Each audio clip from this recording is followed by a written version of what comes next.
이 마태복음 13장은 예수님의 비유장입니다. 예수님은 하나님 나라를 설교하시면서 비유를 사용하셨어요. 이 비유라는 말은 헬라어로 파라볼레라는 말인데 이런 뜻이 있습니다. 둘을 나란히 놓고 대비시키고 비교하는 거예요. 이 비유라는 단어의 의미가 바로 그런 거예요. 두 개를 나란히 놓고 대비시키고 비교하는 것. 예수님이 비유를 사용하신 목적이 여러 가지가 있습니다. 첫째는 어려운 진리를 쉽게 설명하기 위해서. 하나님 나라, 이거 어렵습니다. 하나님 나라의 진리, 하나님 나라의 사상, 하나님 나라의 정신, 이런 것들이 참 어려운 거예요. 그러나 예수님은 비유를 통해서 쉽게, 여러분, 실력 있는 선생님은 쉽게 가르치는 사람이에요. 실력 있는 목사는 쉽게 하는 목사예요. 어려운 것을 쉽게 설명하는 사람이 실력 있는 선생이죠. 예수님은 위대한 교사였어요. 그 어려운 하나님 나라 진리를 비유를 통해서 쉽게. 두 번째, 현실적이고 아는 것으로부터. 영어 단어도 여러분 아는 것으로부터 이렇게 하는 그런 방법이 있잖아요. 아는 것으로부터. 처음부터 어렵고 모르는 것으로부터가 아니라 아는 것으로부터 현실적인 것. 피부에 와닿는 것. 구체적인 것. 여러분 이솝 우화를 보면은요 다 비현실적인 거예요. 가상적인 것, 꾸며낸 이야기예요. 뭐 깨구리와 황새 이야기라든지. 현실하고는 안 맞는 거야. 그러나 그 안에 교훈적인 목적이 있으니까 그걸 읽는 거죠. 그러나 예수님은 비현실적인 이야기를 하지 않으셨어요. 현실적인 거, 아는 거. 그리고 세 번째로는 스스로 진리를 발견하고 깨닫기 위해서. 남이 가르쳐 주기 이전에 스스로 그렇구나. 그래야 내 것이 되는 거죠. 오늘 예수님이 해주신 이 씨 뿌리는 자의 비유도 그 당시에 농사 짓는 이야기를 배경으로 하고 있어요. 이스라엘 땅은 건기와 우기로 나뉩니다. 4월부터 9월까지는 비가 오지 않아요. 건기입니다. 9월부터 그 다음에 3월까지는 비가 조금씩 내리는 거예요. 많이 오지도 않아요. 그래서 가을이 되면 농부들은 밭에 밀과 보리를 뿌리는 거예요. 그런데 이 이스라엘의 농사법은 우리와 다릅니다. 우리는 땅을 잘 고르고 그리고 거기다가 씨앗을 파송하지만 씨앗을 먼저 뿌린다는 거예요. 그러면 씨앗이 길가에도 떨어지고 돌짝밭에도 떨어지고 가시덤불에도 떨어지고 그리고 좋은 땅에도 떨어지는 거예요. 파종하는 농부의 입장에서 보면 씨앗을 낭비해서는 안 됩니다. 그런데 이스라엘의 이 농사법은 4분의 3은 실패하게 되어 있어요. 왜? 땅이 좋지가 않으니까. 여러분 농사 질 때 제일 중요한 것이 뭔지 아십니까? 첫째는 씨앗입니다. 고추 농사를 지려면 그냥 일반 씨앗을 사용하면 안 돼요. 반드시 영농사에 가서 씨앗을, 비싼 씨앗을 사다가 그것을 뿌려야 되는 거예요. 그냥 여러분 시중에 파는 그 고추 묘종 같은 거는 그냥 일반 씨앗으로 한 거예요.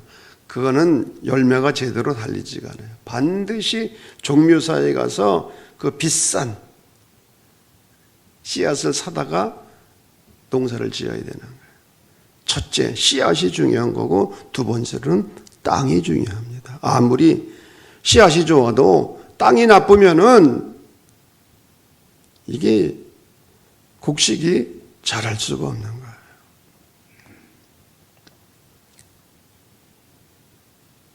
오늘 이 비유의 삶의 자리가 뭐냐? 예수님은 농사 짓는 이야기를 통해서 이 씨 뿌린 자의 비유를 말씀하셨는데 예수님이 말씀하신 이 비유의 삶의 자리, 독일어는 지츠 임 레벤이라고 말합니다. 이 삶의 자리가 대단히 중요합니다. 예수님은 어떤 상황 속에서 이 씨 뿌리는 자의 비유를 말씀하셨을까?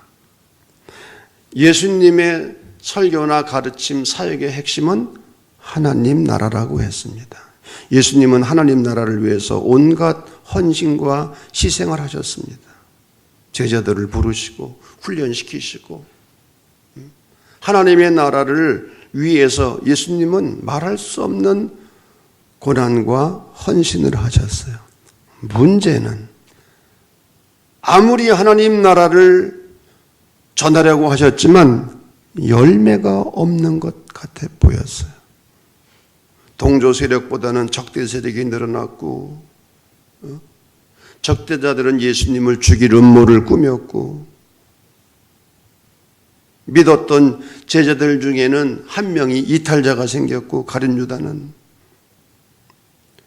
하나님의 나라를 위해서 아무리 힘써 가르치고 외쳐도 열매가 없는 것처럼 보였어요. 바로 이러한 상황 속에서 예수님은 이 씨 뿌리는 자의 비유를 말씀하신 거예요. 농부가 씨앗을 뿌릴 때에 나쁜 땅에 떨어져서 재구씨를 못하는 씨앗도 적지 않지만 그것만 보고 파종하는 것이 아니에요. 좋은 땅에 떨어져서 나중에 100배, 60배, 30배의 놀라운 열매를 맺는 그 사실을 보고 씨앗을 뿌리는 거죠. 하나님 나라도 마찬가지. 지금 비록 길가, 돌밭, 가시떨기 위에 떨어져서 낭비하고 실패하는 것처럼 보여도 반드시 옥토에 떨어지는 씨앗이 있다는 거예요. 하나님 나라에 대한 예수님의 말씀을 듣는 이들 가운데는 분명히 거칠고 모진 박토도 있지만 그러나 마음밭이 옥토와 같은 사람들이 있다는 거예요. 예수님의 선교 사역에 실패가 분명히 있지만 그러나 그 중에는 다 실패하는 것이 아니라 놀라운 성공도 뒤따른다는 거예요.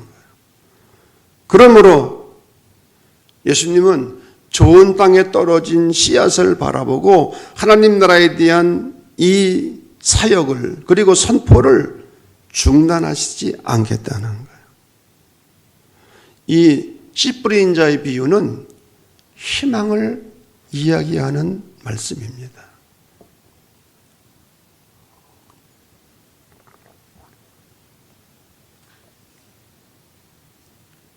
우리가 하나님의 말씀을 들을 때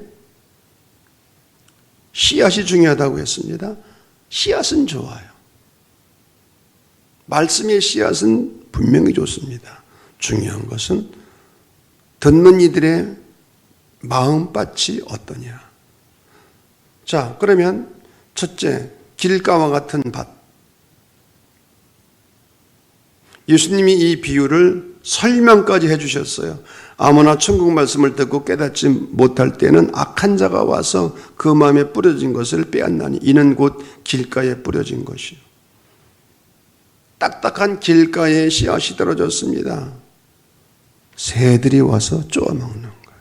새는 여기서 사탄을 의미한다고 했습니다. 하나님의 말씀을 듣기는 듣는데 건성으로 듣습니다. 주의를 기울이지 않습니다. 왜? 마음이 딱딱하기 때문에. 마음이 딱딱하기 때문에 이 말씀의 씨앗이 뿌리를 내릴 수가 없는 거예요. 뿌리를 내리기는커녕 사탄이 씨앗을 빼앗아 간다고 하는 거예요. 그러므로 이 길가와 같은 마음에는 열린 마음이 필요한 거죠. 부드러운 마음이 필요한 거죠. 여러분, 진리를 얻기 위해서 정말 필요한 게 뭐냐? 열린 마음, 배우려는 마음. 우리의 마음이 단단해져서 진리의 소리가 들어가지 않는 것, 이것이 문제라는 거예요. 어린아이와 같은 마음이 우리에게 필요하다는 거죠. 너희가 어린아이 같이 되지 않으면 결코 하나님 나라에 들어갈 수 없다. 두 번째, 돌밭이 있습니다. 20절, 21절입니다. 돌밭에 뿌려졌다는 것은 말씀을 듣고 즉시 기쁨으로 받되 그 속에 뿌리가 없어 잠시 견디다가 말씀으로 말미암아 환난이나 박해가 일어날 때 곧 넘어지는 자요. 말씀의 씨앗이 뿌려져서 뿌리를 내리는데 이 뿌리가 깊지 못한 거예요. 그래서 햇빛이 나면 말라버리는 거죠. 조그만 어려운 일을 만나면 넘어지게 되는 것이죠. 이 돌밭과 같은 마음이 어떤 마음입니까? 얄팍한 마음, 깊이가 없는 마음. 조그만 어려움이 생기면 걸려 넘어지는 마음. 아니, 왜 교회를 다니려고 예수를 믿는데 어려운 일이 생기느냐? 여러분, 그런 분들 많습니다. 교회 오면은 복 받고 잘 살고 건강하고 그럴 줄 알고 교회 나왔는데 일이 어렵고 힘들어요. 몸이 아파요. 그러면 마음에 시험이 들고 포기하게 되는 거예요. 왜? 돌밭과 같은 마음, 얄팍한 마음이에요. 여러분, 신앙은 그렇게 간단한 게 아닙니다. 쉬운 문제가 아니에요. 바위 덩어리들이 깨어지지 않으면 말씀을 받아들이기가 쉽지가 않은 거예요. 세 번째로는 가시떨기와 같은 마음. 씨앗이 자라서 뿌리를 내리고 성장하게 되는데 가시떨기가 있으니까 그 이상은 성장이 안 되는 거예요. 왜? 가시덤불이 기운을 막아서 햇빛을 제대로 받지 못합니다. 자랄 수가 없습니다. 22절에 보면 이렇게 설명했습니다. 가시떨기에 뿌려졌다는 것은 말씀을 들으나 세상의 염려와 재물의 유혹에 말씀이 막혀 결실하지 못하는 자예요. 마음속에 염려와 근심이 많아요. 염려라는 말은 헬라어로 메림나오인데 마음이 나뉜다, 그런 뜻입니다. 말씀을 들으면서도 집중하지 못하는 거예요. 자꾸만 다른 잡다한 생각이 드는 거예요. 이런 마음은 질식된 마음입니다. 질식된 마음. 왜? 염려와 근심으로.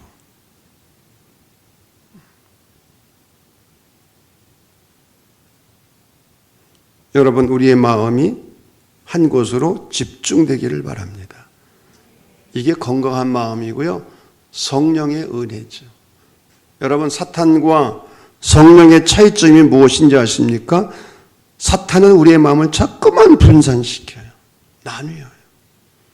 그러나 성령은 우리의 마음을 집중시켜요. 여러분, 아이들이 은혜 받고 성령 받으면 왜 공부를 잘하는지 아십니까? 한 곳으로 집중하게 돼요. 아이들이 왜 공부를 안 하고 못하는지 아십니까? 그냥 마음이 갈려져 있어. 그냥 오만 가지 생각으로 가득 차 있고, 여기저기 관심이 많이 가 있고. 제가 학교 다닐 때 보니까 제가 어느 정도 무식했는지 중학교 1학년 때 얘기해요. DMZ이 뭔지도 몰랐어. DMZ가 모의 약자인지도. 근데 공부 못한 애들은 DMZ도 알고 뭐 모르는 게 없어. 그냥 온갖 잡다한 지식이 얼마나 많은지 몰라. 그냥 관심도 여러 가지고. 여러분, 우리의 마음이 집중된 마음이 되기를 바랍니다. 100배의 축복이 깃든 좋은 땅. 마태복음을 보면 23절에서 좋은 땅이라고 하는 것은 말씀을 듣고 깨닫고 결실하는 자. 마가복음에 보면 말씀을 받아 드리는 자. 누가복음에 보면 말씀을 듣고 지키는 자. 이 옥토는 열린 마음이고 부드러운 마음입니다.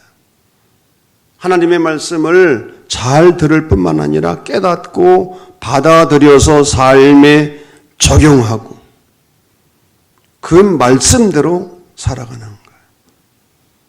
이런 사람은 아주 작은 말씀을 듣고서도 큰 일을 해내는 거예요.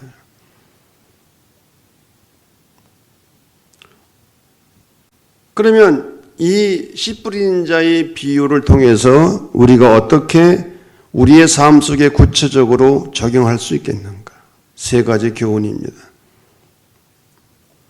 하나님 나라를 위해 말씀을 전하고 전도하고 봉사하고 헌신할 때 어떤 경우라도 실망하거나 포기해서 안 된다는 거예요. 이건 하나님 나라 일뿐만이 아니죠. 어떤 목적을 가지고 좋은 선한 의도를 가지고 일을 하려고 할 때 어려운 것을 보고 포기하지 말라는 거예요. 왜? 농부도 씨앗을 뿌렸는데 4분의 3은 실패했어. 다 성공한 게 아니에요. 4분의 3은 열매를 맺지 못했다니까요.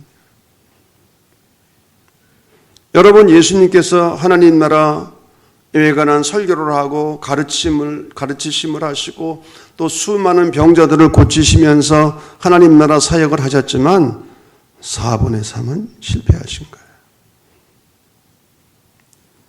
그러나 옥토에 떨어져서 열매 맺는 씨앗이 있기 때문에 그것을 바라보고 사역을 하는 거예요.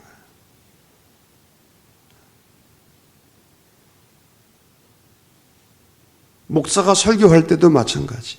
다 설교를 은혜롭게 듣습니까?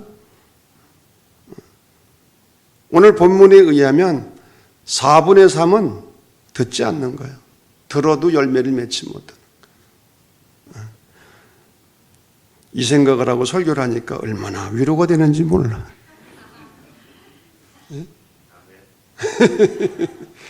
자는 사람도 있고 뭐 그런 사람은 별로 없지만 고개 숙이고 있는 사람도 있고 딴 생각하는 사람도 있고 뭐 별의별 그게 당연한 거구나. 아니 예수님도 4분의 3은 실패하셨는데 이번에 예수님도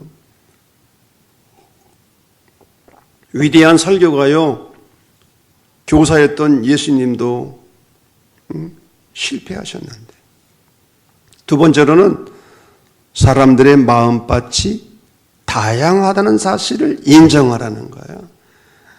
다 옥토면 얼마나 좋겠어요. 길가도 있고 돌짝밭도 있고 가시덤불도 있는 거지. 다 옥토에 떨어지는 것이 아니라 길가에도 떨어지고 돌밭에도 떨어지고 가시덤불에도 떨어지고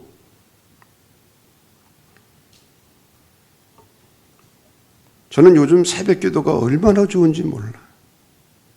새벽 기도. 사실 새벽 기도가 부담되거든요. 왜? 그냥 기도만 하기 위해서 참석하는 것이 아니라 말씀을 전해야 되기 때문에 사실은 상당히 부담스러운 거예요. 전하는 사람의 입장에서는. 그런데 저는 요즘 새벽 기도가 얼마나 즐겁고 가슴이 설레고 기다려지는지 몰라요. 왜 그런지 아세요? 말씀을 사모하고 나오는 교인들이 있기 때문에 그래요. 새벽인데도. 우리가 5시 반에 시작하지만 5시부터 그 이전에 나와서 기도하고 준비하고. 요즘은 외부 교인들이 그렇게 많이 나와요. 외부 교인들이. 외부 교인들이 나와서 정말 말씀에 집중하고 노트 필기하고 벌써 보면 알잖아. 그래서 저는 월요일 날은 쉬고 싶은 생각도 있지만은 그 생각을 하면은 제가 월요일 날도 안 쉬어요. 왜? 말씀을 정말 사모하고 나오는 교인들이 있기 때문에.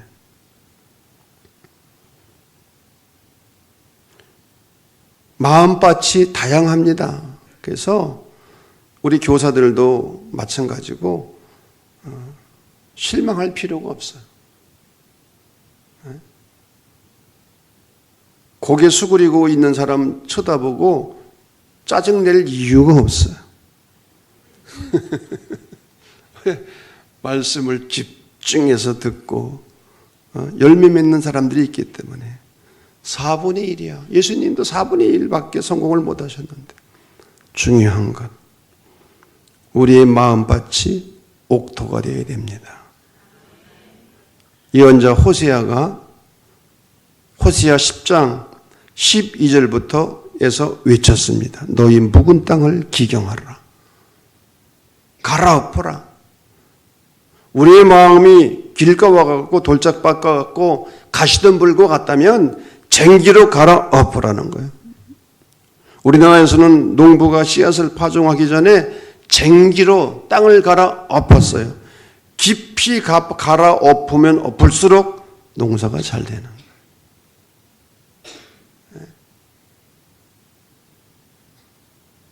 땅을 깊이 갈아엎어야 농사가 잘 된다니까요. 너희 묵은 땅을 이렇게 갈아엎으라는 거예요. 묵은 땅을 갈아엎는 시간이 어떤 시간이냐? 영성수련의 시간인 거예요. 기도하는 일, 찬양하는 일, 예배드리는 것도 마찬가지. 묵상하고 말씀을 배우고 이런 시간들은 영성훈련의 시간은 우리의 마음밭을 갈아엎는 시간이에요. 내가 갈아엎는 것이 아니라 하나님께서 갈아엎으시도록 내 마음을 드리고 시간을 드리는 거예요. 영성수련이 뭐냐? 하나님께 기회를 드리는 거예요. 하나님께서 우리의 마음밭을 갈아엎어 주시도록. 그래서 예수님의 비유를 듣는 우리의 마음이 옥토가 되어서 하나님 나라를 위해 100배, 60배, 30배의 열매를 맺는 은혜가 우리에게 있어지기를 주의 이름으로 간절히 축원합니다.